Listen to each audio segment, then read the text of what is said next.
What's going on, guys? Today we're going to learn 10 parkour moves for beginners. So whether it's your first time trying parkour or you've already tried it, it's 10 great moves to start with. So the first trick we're going to learn is probably the most important one. It's called the shoulder roll. So it's the trick we use when you take a big drop and you want to absorb so it's less pressure in the knees and the ankles. So we go into the shoulder roll. So to start off, we're going to start really low and close to the ground. So you're going to bend your knees, get low to the ground, and put both hands on the ground like this. So you're going to put them sideways like this because we're going over the shoulder. So you're going to pick which side you want to go on. So I'm going on my left shoulder, so I'm going to go like this towards the right side. Once you do that, you're going to go over the shoulder and go from one side of your back to the other. So I'm going from this side to this side. So you're going to start real slow. It's going to look like this. You're going to put your hands on the ground, go over the shoulder, and then roll. So the faster you do it, the easier it'll be to get back on your feet after. So you want to practice that a few times until you're 100% comfortable with it.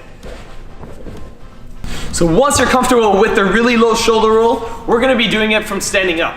So it's going to be pretty much the exact same, but instead you're going to lower yourself and then go into it. So you're going to start standing up and then put your hands on the ground and then do the roll.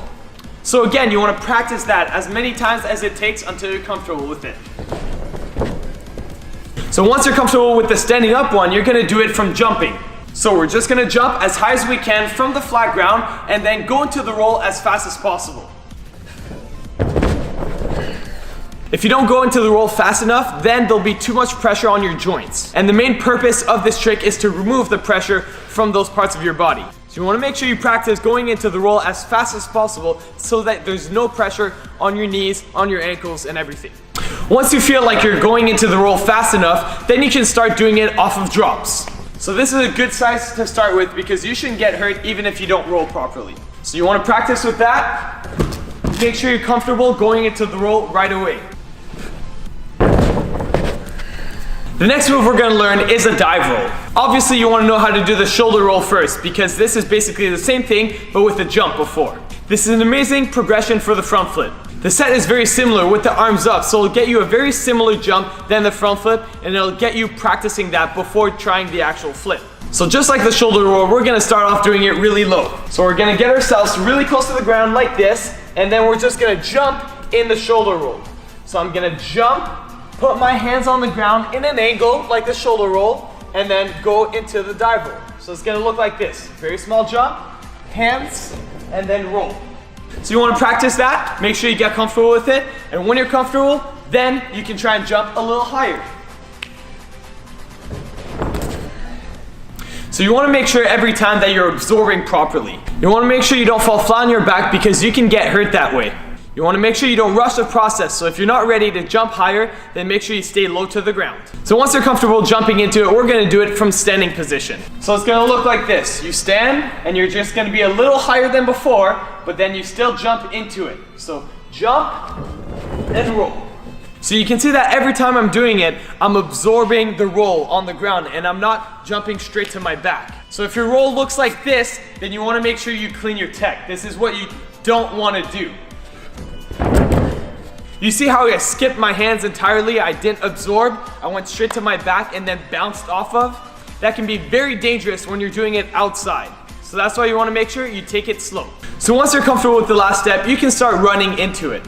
Running into it will get you more momentum, make you go further and higher. So you want to make sure you have the previous step down first. So it's going to look a little bit like this. Make sure you don't run too fast. You just want to jog into it and then jump and go into the roll. If you're comfortable with that, then you can start practicing with variations. You can play around with it and do dive rolls for distance or dive rolls for height. These can be very useful when you want to dive roll over a tall obstacle or over a long obstacle. So I'm going to show you one of both right now.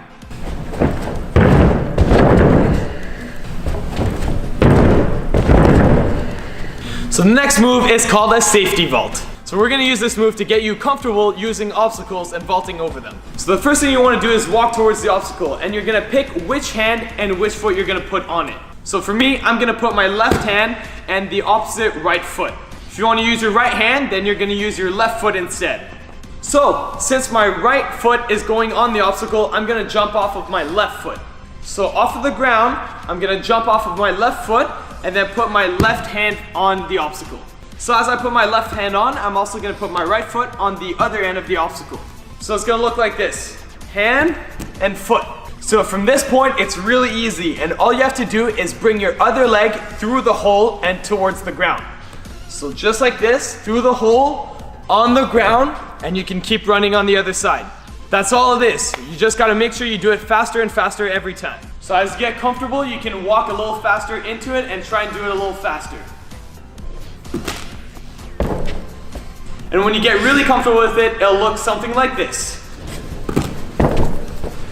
You can see as my leg comes through, I'm kind of sticking my hips out so I can continue running after. So you wanna make sure that you use that. So the next trick we're gonna learn is called the Kong vault. It's one of my favorite vaults because there's a lot of variations you can do with it. You can add a flip in it, after it, and it's a lot of fun. So basically all it is a dive, you put both hands on the obstacle, and then you get on your feet on the other side. So we're gonna start off just getting on top of the obstacle and then jumping off on the other side. So it's gonna look like this. You're gonna walk towards the obstacle, put your hands on, and then land with your feet on the obstacle and then jump on the other side. So you wanna make sure you practice that a few times. Hands, feet, jump on the other side. So you wanna make sure you push off of your hands so that you get a lot of height, and it'll make the Kong vault easier later. So once you're comfortable with that progression, then we're gonna move on to the actual Kong vault. So what you're gonna do, you're actually gonna do a dive towards the obstacle. It's gonna feel like you're doing a dive into the pool. And then you're gonna push off the obstacle with both hands enough that your legs can come through so they can land on the other side. If you don't push enough, then there won't be any space for your legs to come through, and you'll clip the obstacle, and that can be very dangerous. So make sure you push properly. There's two ways you can approach this. You can jump with your feet separated, which is way better for momentum or for distance. But to learn, it might be easier for you to jump with your feet together. So just do what's most comfortable for you. So I'm more comfortable with the feet separated, so I'm gonna show you guys what that looks like. So I'm gonna run, feet separated, dive, push, and then land on the other side. Once you get comfortable, you can actually land with your feet separated on the other side too, so that you can keep running, which looks a little bit like this. So if you're trying to be efficient and trying to be fast, that's where you're gonna wanna use. Feet separated on the launch and feet separated on the landing. So a very common mistake that beginners have when they're learning this trick is they jump too close to the obstacle. If you jump too close, then your feet might clip the edge of the obstacle like this. So you wanna make sure you give yourself a little bit of distance and you jump far enough so that your feet don't clip. So it's gonna be about 3 feet when you're starting. As you get comfortable, it's gonna be even more than that because you'll have more momentum. So if you're not comfortable with the diving technique when you go like this, then you can try the technique that we use for a Kong pre. A Kong pre is just when you're trying to precision onto another ledge by doing a Kong vault and landing specifically at one spot. So for the Kong pre, there's a little bit of a different technique. You're gonna wanna dip your chest so that you get as much height from the Kong vault. So as I'm running, I'm gonna dip my chest about the height of the obstacle so I can push off of it. This makes it a lot easier to get height after. So if you're having troubles by clipping the obstacle or being too low, having a difficult time getting your legs through your arms, you might want to try this technique instead. So it looks like this. I'm gonna approach the obstacle, dip my chest, and then push off of it. So it's very similar to the other one, and you can still do it off of 2 feet or feet separated. I'm gonna show you guys both.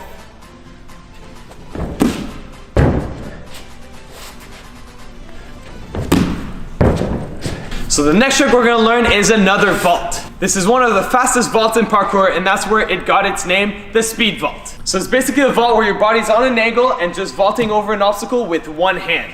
So you're gonna wanna find yourself an obstacle like this at first, where you can vault on the side, because that's the best progression to learn this. So we're gonna get comfortable doing it on the side first, before we do it over the obstacle so that we don't get hurt.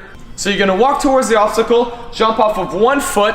So since I'm putting my left hand on the obstacle, and I'm going on the right side of it, I'm gonna jump with my left foot. So it's gonna be left foot, left hand, and then land on the left foot again on the other side. So you can practice that a few times on the side of the obstacle like this. As you're practicing, you wanna try and go higher, higher every time, up until the point that you think you're above the line of the obstacle.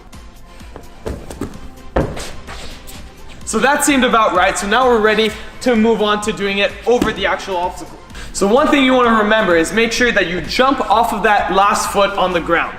If you don't jump enough, you might clip your foot or your knee on the way up, and that can be very painful if this is a concrete block and you're hitting your knee on the way up. So you want to make sure that you give yourself a bit of distance, about 3 feet or 2 feet away from it, and then jump off of that foot and then put your hand on. So it's going to look like this. Jump, left foot again, and you keep running. So if you're not comfortable landing with your feet separated, you can progress towards that and start with landing your feet together. So it's going to look like this. It's much easier to learn that, but as you get comfortable with it, you want to make sure you land with your feet separated because that's where you get the most speed. So the next move we're going to learn is a vertical wall run. So basically we're going to run towards a wall straight and try and climb on top of it by running up the wall. So this is extremely useful when you have a really tall obstacle, a tall wall that you're trying to get on top of, or you're trying to get over it.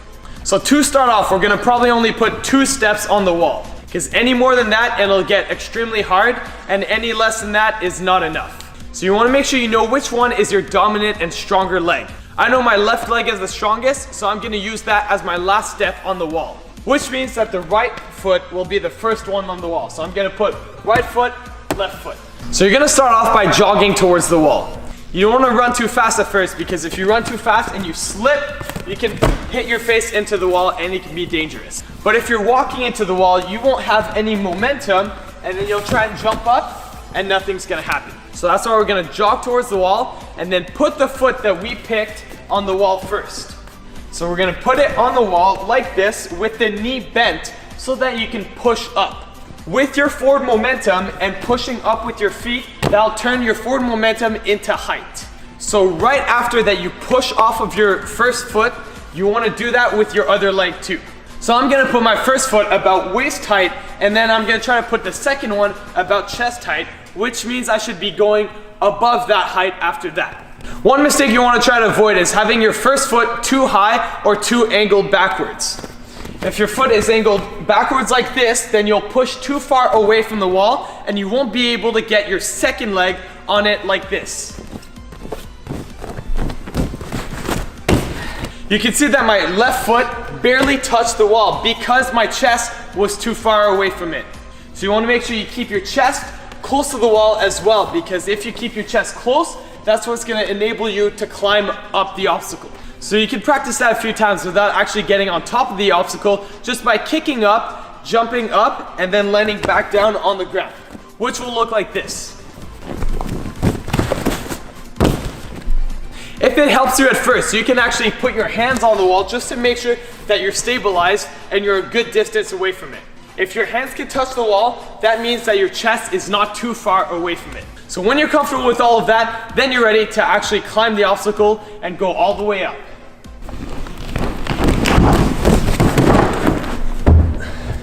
So the next move we're going to learn is called a tic-tac. It's basically when you run towards the wall at a 45-degree angle, kick off one foot to get height.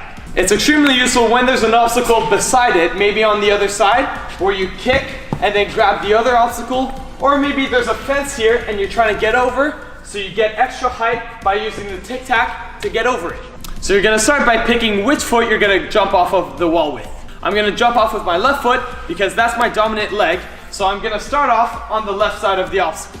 So I'm going to run towards the obstacle at a 45-degree angle. If you're too close to the obstacle like this, then you'll be too close and you might not have enough grip and you might slip. So to get the optimal height and the optimal grip, you want to make sure you use the 45-degree angle. So you're going to run towards the obstacle, and about 3 feet away from it, like this, you're going to put your other foot on the ground. Then you're going to put the other foot on the wall like this. My knee is bent, which means that I can jump with my leg to get as much height as possible. So at first we're going to practice and we're going to stay low, but over time we're going to try and go higher and higher. So it's going to look like this. So you want to make sure you stay low and you get comfortable with the trick before moving on. So when you're comfortable with that, you want to try and get even more height. So you can see that since I was trying to get more height, I put my foot a little higher. So on my first attempt, I put it about waist height. On the last attempt, I put it a little above that. So if you want to go higher, you can put your foot a little higher, but make sure you don't put it too high. Because if you put it too high, you'll end up pushing yourself away from the obstacle and not getting height on the trick, like this. And it doesn't look nearly as good either. So I'm gonna give you guys a little challenge. I want you to tic-tac as high as you can, and then as soon as you land on the ground, you wanna go into the shoulder roll that we learned earlier. So it's gonna look like this. So from the tic-tac, the next move we're gonna learn is the horizontal wall run. So basically it's when you do a wall run while trying to get distance. This can be useful when there's a gap in between and you're trying to get over it, or if there's just another kind of obstacle in between.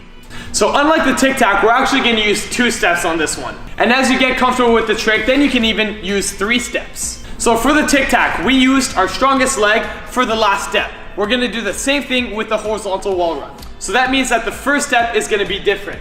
So I'm gonna start off with the 45-degree angle, just like the tic-tac. But instead, I'm gonna start with my left foot on the ground. So a couple feet away from the obstacle, I'm gonna put my left foot on the ground, and then I'm gonna put the other foot on the wall. So just like the tic-tac, you wanna make sure you don't put that foot too high. So I'm gonna put it about waist height or even lower. It depends how comfortable you are with the trick, and it depends how much height you wanna get. So as you put that foot on the wall, you wanna make sure that that knee is bent. You never wanna land with your leg straight because you won't have any power. So you always wanna have your knee bent so that you can straighten it to jump. So we're gonna put our foot on the wall with the knee bent so we can jump to get into the next step so we can put it even further. When you get your second foot on the wall, you're gonna do the same thing. It's gonna be a bent knee, and then you're gonna jump off of it. So as you do this, you wanna make sure that your chest is not too far away from the obstacle. If your chest is too far away from the obstacle, you might not get a good push. So you wanna make sure it's a good angle away. But if it's too close to the obstacle, then you might not get enough grip. See, if my chest is close to the obstacle like this, and I'm trying to push down, my foot is just gonna slip and go down. So that's why you wanna make sure that your chest is at a good angle away from the obstacle. So just like the other tricks, we're gonna start low. So you're gonna practice getting 2 steps on the wall, and then keep running after. As you get comfortable, we're gonna go higher and higher. So just like the tic-tac, I'm gonna challenge you guys to go as far as possible and as high as possible on the horizontal wall run, and then go directly in the shoulder roll after.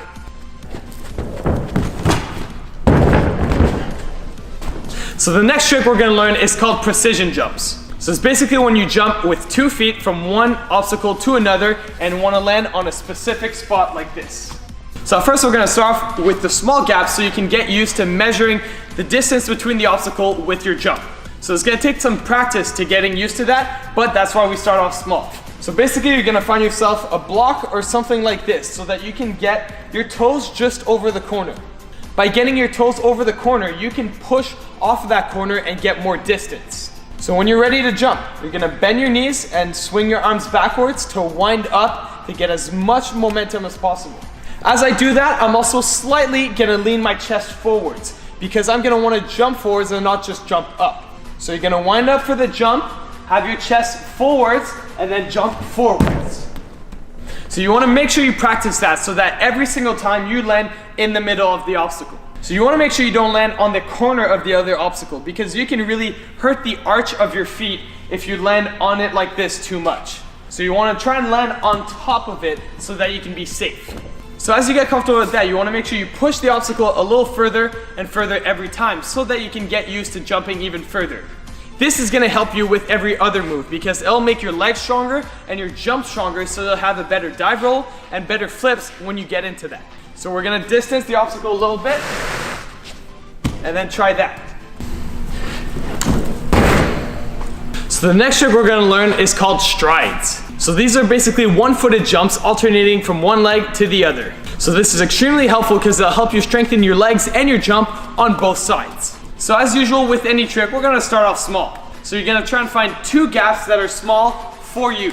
So these are small for my height, so I'm gonna start off with this. And I have 2 gaps, which means 3 obstacles. So we're gonna start off before the first obstacle, and we're gonna run towards it. As you run, you're gonna put one foot on it, as usual with the knee bent so that you can jump up. So you wanna make sure that you jump up as much as possible while keeping some forward momentum. So if you do this properly, it should feel like you're just running on the ground while taking very big steps. So for example, I can run on the ground where these blocks are just by taking really big steps. So just lining them up like this. So if you're lucky enough to have an obstacle like this, then you can do the same progression I just showed you. So we're gonna start off by doing the one-legged jump and just land with both feet on the second obstacle like this. This should be extremely easy for you because if it's not easy, then landing on one leg will be really hard. So once that's really easy for you, then we're gonna land on the second obstacle with one leg. So it'll look like this. So you wanna make sure there's not too much force on that leg as you're landing, because if there's too much force, you won't be able to spring back up to jump to the next obstacle. So once you're comfortable with the last step, then we can land on the last obstacle with both feet. So it's gonna look a little bit like this. So at this point, you've jumped off both separate legs, which means that you've strengthened your jump on both of them, which is amazing when you're beginning parkour. So as you get comfortable with these, then you can try and find some places with even more obstacles when there's like maybe 10 of them, so you can just keep doing the strides and keep running like this. Thank you so much for watching my video, guys. If you want to see my latest video, click here. If you want to see another cool video, make sure you click right over here. And make sure to subscribe if you want to see other cool content like this. And as usual, I'll catch you guys on the flip side.